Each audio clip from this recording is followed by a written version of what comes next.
Good morning and welcome to the Sunday morning sermon for September the 22nd for Black Rock Baptist Church.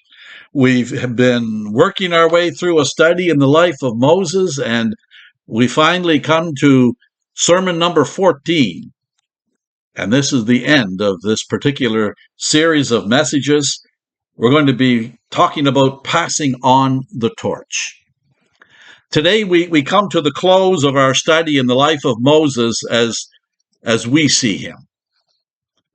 We see him passing on the mantle of leadership to Joshua. I believe that there are several principles that can be drawn from this closing chapter in the life of Moses. The first principle is this: you're never too old to make a terrible mistake. It seems that anger was something that Moses always struggled with in his life. This is important for us today for two reasons to recognize this. First of all, it gives us some hope that if a man like Moses struggled with anger, we need not feel too bad that we struggle with it as well. But it is also a shock to realize the ramifications of uncontrolled anger. Remember from Exodus chapter 2 that it was Moses' unrestrained anger that resulted in the death of the Egyptian that resulted in Moses leaving for 20 years to the backside of the desert. At about age 40, Moses saw an Egyptian beating on a Hebrew, and in a rage of anger, he killed the Egyptian taskmaster. That wasn't a mistake of youth. Moses was a grown man at this point. Nor was it because he was ignorant or uneducated. The book of Acts tells us that he was educated with all the learning of the Egyptians. Because of his anger, he spends 40 years learning about patience, shepherding his father-in-law's sheep in the back desert. Sadly, this was not the last time that we see Moses' anger displayed. When Moses came down from Mount Sinai with the 10 Commandments, he found that the people had become restless and they had made an idol to worship. When Moses saw people dancing before the idol, his anger flared, according to Exodus 32, verse 19. It says, "So it was, as soon as he came near the camp, that he saw the calf and the dancing. So Moses' anger became hot, and he cast the tablets out of his hands and broke them at the foot of the mountain." Was his anger justified? Yeah, it probably was. But the problem is how he expressed that anger. Moses took those precious tablets written by the very hand of God, and in a moment of white-hot fury, it says he cast the tablets out of his hands and broke them at the foot of the mountain. According to Numbers chapter 14, when the Israelites arrived at the border of the promised land, they sent the spies in to check out the land. When the spies returned, they all agreed that it was a land of plenty, but 10 of them said, well, forget about conquering that land. There are giants living there. And as a result, the people refused to go in because of unbelief. God was so displeased with their disobedience that he said, none of this generation will go into the land of promise except Caleb and Joshua. Now, fast forward many years. The children of Israel have been wandering in the desert for 39 years. In Numbers chapter 20, verses 1 and 2, we find Moses again seething in anger. It says, the children of Israel, the whole congregation, came into the wilderness of Zin in the first month, and the people stayed at Kadesh. And Miriam died and was buried there. Now there was no water for the congregation, so they gathered together against Moses and Aaron. It's the same old problem. The Israelites, they're unhappy, they're complaining. It's the same old problem. In verse 3, it says the people contended with Moses and spoke, saying, if only we had died with our brethren who died before the Lord. Why have you brought us up out of the assembly of the Lord into the wilderness, that we and our animals should die here? And why have you made us come out of Egypt to bring us to this evil place? Is it not a place of grain and figs, or it is not a place of grain and figs or vines and pomegranates, nor is there any water to drink here. Moses takes these complaints to the Lord, and in verse 6 through 8, the Lord gives him very clear instructions. He says, take your rod go out to the rock and speak to the rock and get out of the way. But instead, we're told in verse 10, Moses took his rod, gathered the people around, and said, here now, you rebels, must we bring water for you out of this rock? Then Moses lifted his hand and struck the rock twice with his rod, and the water came out abundantly in the congregation, and the animals drank. Is that what God told him to do? That's not what God told him to do. No, and therein lies the problem. God did not overlook or excuse Moses' temper tantrum. Verse 12 reveals the consequences. It says, then the Lord spoke to Moses and Aaron, because you did not believe me, to hallow me in the eyes of the children of Israel. Therefore, you shall not bring this assembly into the land which I have given you.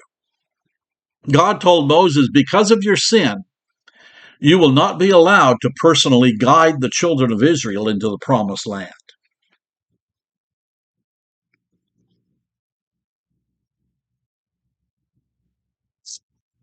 So, what we see here, first of all, is you're never too old to make a mistake. Secondly, we see here, if the work is the Lord's, the work will go on. In Numbers chapter 27, verse 12, the children of Israel arrive at the border of Canaan. Moses is now told that although he will be allowed to enter the promised land, he will not be allowed to enter the promised land. He will be allowed to go up on the mountain and see it, look over it. Now the Lord said to Moses, go up into this Mount Abraham and see the land which I have given the children of Israel. And when you have seen it, you also shall be gathered to the people as Aaron your brother was gathered. God told his servant, when you have seen the land, you will die. We're tempted to think that that sounds cruel. But God's not teasing Moses, he's blessing him. He was showing Moses that he keeps his word. He doesn't go back on his word. But in his last recorded acts, we see the heart of Moses here. In verse 16, Moses, speaking to the Lord, says, let the Lord, the God of the spirits of all flesh, set a man over the congregation, who may go out before them and go in before them, who may lead them out and bring them in, that the congregation of the Lord may not be like sheep that do not have a shepherd. But notice the two things that Moses requests for a man who will replace him. He wants him to be chosen by God, and he wants that person to have a shepherd's heart. God already had just the right man for the job. He says in verse 18, "Take Joshua, son of Nun, with you, a man in whom is the Spirit, and lay your hand on him."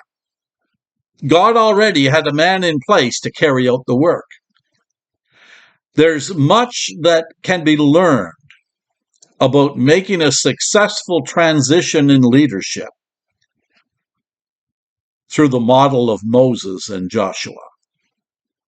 First, we need to acknowledge that if the work we've been involved in ceases, if we are removed, then we have not done a very good job as a leader.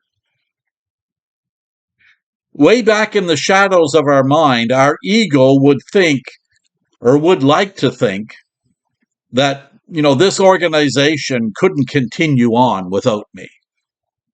But if that is true, it's very tragic. If the work is of God, it will continue even without us. Secondly, we need to recognize that if we follow human desires, we seek to replace long-standing leaders with someone very much like the person we are replacing. The truth is that individuals that God selects to replace those who may have been in leadership for a long time are often quite different from their predecessors. Frequently, God chooses someone who will change the course of the group or the organization. Thirdly, some very costly mistakes could have been avoided in the replacement of spiritual leadership if God had been allowed to do the choosing. Strong leaders often wrestle with the desire to appoint their own successor. Moses was wise enough to see the danger in that. And he says, "Lord, let him be your appointment." Moses was big enough that he could get out of the way. When God removes, he replaces. And finally, we see that Moses supported God's choice both publicly and privately. In Deuteronomy chapter 31, verse 7 and following, we're told how Moses privately strengthened his successor for the job ahead. Then Moses called Joshua and said to him, in the sight of all Israel, "Be strong and of good courage, for you must go with this people to the land which the Lord has sworn to their fathers to give them, and you shall cause them to inherit it. And the Lord, he is the one who goes before you. He will be with you. He will not leave you nor forsake you. Do not fear, and do not be dismayed." As soon as Moses received his orders, he obeyed them. Moses followed God's plan without argument. And as we've already examined in Numbers chapter 27, it reveals in verse 22, "So Moses did as the Lord commanded him. He took Joshua and set him before Eleazar the priest and before all the congregation.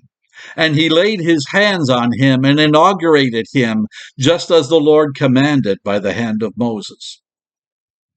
There was no room for in anyone's mind but that Moses was very supportive of Joshua as the man that God appointed to lead the children of Israel into the promised land. Finally, there will come a time when it's time to go.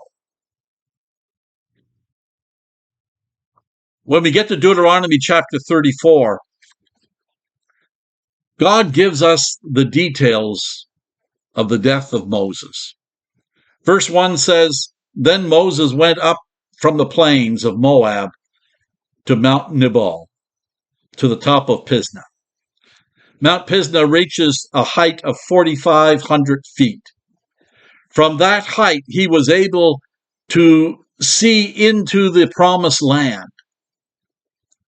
And then in verse 4, God says to him, "This is the land of which I swore to give Abraham, Isaac, and Jacob, saying, I will give it to your descendants. I have caused you to see it with your eyes, but you shall not cross over there." Verse 5 says, Moses died there in the land of Moab, according to the word of the Lord. Moses died according to the word of the Lord. Everything ended for this old man of faith exactly as God had arranged it. When I acknowledge that God is in control of my life and my death, I don't have to fear. The great apostle Paul put it this way, "For to me, to live is Christ, and to die is gain. But if I live on in the flesh, this will mean fruit for my labor. Yet what shall I choose? I cannot tell." In verse 7, we're told his age. It says, although Moses was 120 years old, but the verse goes on to say, his eye was not dimmed, nor his vigor abated. You know, our problem is that we get old before we're old, and we quit before we're through. But that's not true of Moses, either physically or spiritually. Verse 10 says, since then no prophet has risen in Israel like Moses, whom the Lord knew face to face. After death comes a burial, verse 6 says, and he, that is God, buried him in the valley in the land of Moab, opposite Beth Peor. But no one knows his grave to this day. Did you know that Moses is the only person in the Bible that God personally buried? Why did he do that? Because had the Israelites known where Moses was buried, it would have become a shrine. They would have been beating a path up the mountain to worship Moses. And God ensured that that wouldn't happen. This was so crucial that it even sparked an angelic confrontation. In Jude chapter 9, it contains one of the strangest accounts in Scripture. It says, yet Michael the archangel is contending. Michael the archangel is contending with the devil when he disputed about the body of Moses, dared not to bring against him a reviling accusation, but said, the Lord rebuke you. Apparently, the devil had his own plans for the body of Moses, but God said, no deal. The proper closure is given in verse 10, but since then there has not arisen in Israel a prophet like Moses, whom the Lord knew face to face. Death comes to us all. We have no control over where or when that will happen. And unless the Lord comes back for his own first, the day of our departure will come. Maybe sooner, maybe later. We have no control over that, but we do have control over how we live this life. Right up until the moment we leave this world. You're never too old to make a terrible mistake. If the work is the Lord's, it will continue on. There will come a time when it's time to go. God bless. Have a wonderful day. And until we meet again, let's continue to exchange prayers daily.